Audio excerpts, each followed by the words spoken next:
Wubba lubba dub dub, my fellow squanches. Rick and Morty is back with Season 8, in case you weren't aware, which apparently is more common than I thought. Maybe they didn't do enough marketing this time around, I don't know. But it's back, and we're back. I am so excited to dive deep into each episode weekly with you all, as we did with Season 7.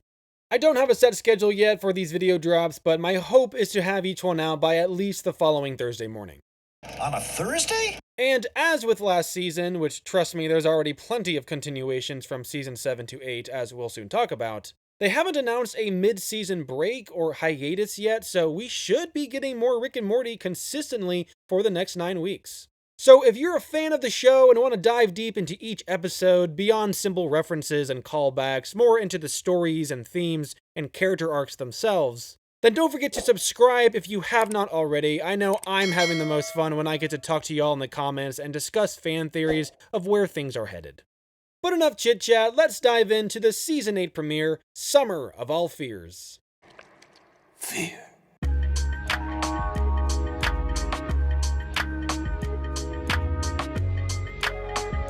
As I mentioned earlier, we are already seeing some continued practices from Season 7 with this latest episode, such as a lack of B-plots, though one could technically argue that seeing the story split into Summer and Beth and Rick and Morty storylines sort of achieves the same thing. But personally, I don't mind the lack of B-plots if it means that we'll be getting higher quality scripts and stories. In my opinion, the true transgression of this season opener is the lack of a proper main title card. I was really looking forward to seeing what new gags and teases we'd be getting with this new season, but oh well, I guess we'll have to wait for next week. Some other obvious continuations have to do with the central themes this show has adopted and chooses to reuse, those being what is real, the idea of fear, pettiness of our characters, especially Rick. I'm not that petty, Beth. They can punish them for anything. And ironically, the most important one, that nothing matters. Just take whatever you want. Nothing out here f***ing matters. Wonder who he learned that from. This season opener also proves the show is doubling down on its harsher views of reality and is providing more serious themes like PTSD, trauma, and the very idea of what life can be beyond a cynical simulation. Ah! Rick put us in a simulated reality to teach us a lesson about taking his phone charger and not giving him back, and then he fell asleep and forgot about us for the Matrix equivalent of 17 years! Now, honestly, on my first watch, I wasn't too impressed with this episode. It sort of felt like an extended cold open that had overstayed its welcome, or more like a standalone mid-season episode, which is probably why I wasn't too surprised when I learned that it was initially set to be the 5th episode in the production slate, until it was moved up, that is, for what I'm assuming are animation reasons. However, after my second watch, I thought there was so much to unpack here, and so as usual, I'll do my best to explain some of the key takeaways the creators might be trying to impart. First and foremost, I actually really appreciated how the episode moved away ever so slightly from the typical nothing is real, nothing truly matters mantra. Don't get me wrong, those themes are still prevalent throughout the episode, but there's also a slight reversal that accompanies them which says, hey, life is still more complicated and comes with real consequences as opposed to living in some matrix. And in my opinion, this episode and that opposing ideal work as well as they do here because it is a very individualistic story. This says confidence. It also says $3,000. Who's gonna invest in you if you won't invest in yourself? This episode exists primarily to empower the individual and remind us that the things which do matter in life, the lessons that are worth learning, are the ones that we accept and give value to. You are who you are, so do your best to be happy in your own skin however you can. Life is what it is in the eyes of the beholder. Just as Matrix Summer and Morty assign less value to the real world, Rick and Beth find them crazy for doing such a thing. Want a couple of Matrix crazy adults in child bodies? Good luck with that. Give me a holler when this goes south. A big chunk of this episode also follows our characters learning that relationships are more complex than some algorithmic simulation. They have to take into account the other's values as well. They can't just live cynical, selfish lives. Wonder who he learned that from. Probably someone too tamed by neoliberal groupthink to buy a cool jacket. Dad, I think maybe you were right on this one. We see this especially with Matrix Summer, who is petty against her real-life mom for not trying as hard as she can to live her best life. She says she's too scared to try, which is true because real-life Beth, who still may in fact be a clown, I don't know, is accustomed to the complicated set of rules within her reality. All I want is to live my best life. You're too scared to even try. And I think where this all comes to a head is the realization, at least for me and how I interpreted this episode, that life is also a zero-sum game. That is surely a more pessimistic outview on life, but it's also grounded in realism from the vantage of the individual. I think that's partly why this episode's title is a reference to the Jack Ryan novel titled Sum of All Fears.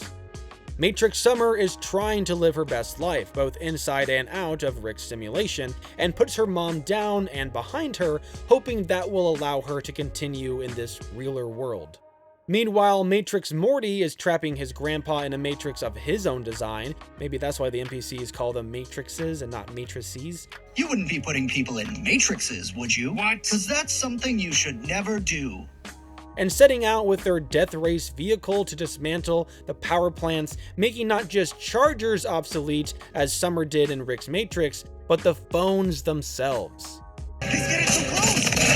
If he reaches the central power plant, it'll trigger a chain reaction that renders North America uninhabitable, but also takes out all cell phones! And you see, it's not until Summer reconnects with Beth and learns that she doesn't fully understand real life's moral complexities. Honey, you shouldn't have to be a lost middle-aged woman yet. Take it from me, it sucks. And the joy of being 17 is not knowing anything, including how hard it's gonna get. That she can approach Matrix Morty and confess that his trauma was part of her plan to escape. She apologizes for causing his trauma, apologizes for ditching the only real thing in there alongside her, and reminds him that nothing he does out here will bring his friends back from in there. What do you know about CJ? This is all my fault, Morty. You were the only real thing in there, but I didn't treat you like you mattered. You couldn't have known what would happen in that war. But I did know, Morty. This is where I believe Summer learns the overarching lesson for the episode that we are the ones who assign value to life's complexities. I'm sorry, Morty. You get to decide now. What do you want to do? And so when she gives him the chance to decide how to proceed, it's the episode displaying that she has learned the lesson not to devalue someone else's experiences just because you don't personally relate to them or don't see them as real in your life. Empathy. It's your greatest gift and the one thing Send a that text. And honestly, as far as hopeful themes go for this show, I think that's a home run. Overall, I found Summer of All Fears to be a fine enough season opener, but as a standalone episode itself, which empowers the individual and their values in life, I thought it was a very solid entry for the show. It does still feel like it's missing something coming off the tail end of a very divisive yet innovative Season 7 with new voice actors, a lack of B-plots, and continually darkening themes, but seeing as the last season put a heavy focus on continuity, I happily welcome a more individualistic adventure that harkens on some of the more successful aspects of the show, such as Girl Boss Summer, Rick and Morty's growing relationship, and the abounding pettiness of Rick Sanchez. I'm not that petty, Beth. I can punish them for anything. As for the humor, it definitely earned some chuckles from me, some louder than others, but still I thought the real value from this episode was in its random truth bombs. Isn't comedy just the revelation of an unacknowledged truth? Think about it. That said, I thought the funniest joke in the whole episode was the last one with its epilogue where Beth takes down some Santa Fe vampires. The sun turns you to dust and you picked Santa Fe? That's on you. I just love how the show continues to use vampires as this reoccurring creature with no real importance except for the shock value or for the sake of some joke. Obviously a vampire. Where's the pepper? Wait, what? Vampires are real? Yes, Summer, vampires are real. Who knew? It's like they don't really matter in the grand scheme of things, except for when the episode deems that they do, which in all honesty is perfectly in line with this episode's overarching theme.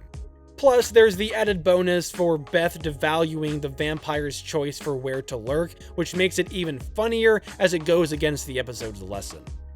Now, I can understand the criticism that this episode reuses too much from the show's past, with simulated lives to teach petty lessons, similar shock and awe themes as well as jokes, and another evil genius traumatized Morty, but at the same time it feels like they're all repackaged in a unique way to tell a fresh story with a new message from the show. And so because of that, I can also understand the comparisons to staple Rick and Morty episodes, especially the more recent ones like Season 4's The Vat of Acid episode and Season 7's Fear No Mort, which I've been seeing tossed around online. But lastly, I gotta ask, I wasn't the only one who thought for a second we were gonna be climbing out of that fear hole again, right? Especially toward the end there. But whew, no, they just used the Matrix to play with those same feelings this time around. This is exactly why you shouldn't steal your grandpa's inventions! What? He said, never steal your grandpa's inventions.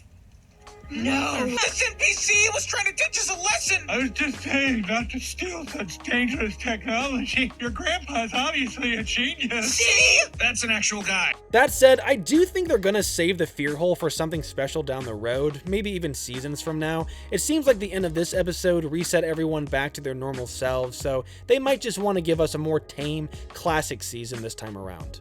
And this is kind of evident at the end with Summer saying things will be different until their minds are wiped and she goes back to being a bratty teenager again, and Morty goes back to his pathetic self, freaking out over his new tattoo.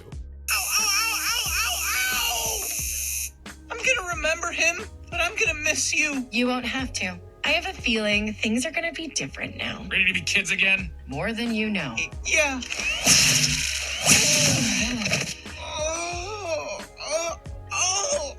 What'd you do to us? What the fuck is on my arm, Rick? Beats me. You asked for it. What? Which, now that I think about it, if they wanted a funny running gag for this season, they could just use Morty's tattoo. But yeah, it doesn't matter. What matters is what you all think, as this season opener would have us believe, so let me know your thoughts down in the comments below. I am so looking forward to seeing what the overall consensus on this one is, as well as where you all think this season is headed. Don't forget to leave a like before you go, and feel free to check out my Season 7 reviews using the links in the description below. Those will soon be replaced with Season 8 as we move forward. I also have a bunch of Rick and Morty rankings which you can check out if you're interested using the playlist in the outro, but as for now, that's it from me. Thank you all so much for tuning in. I will see you all next time.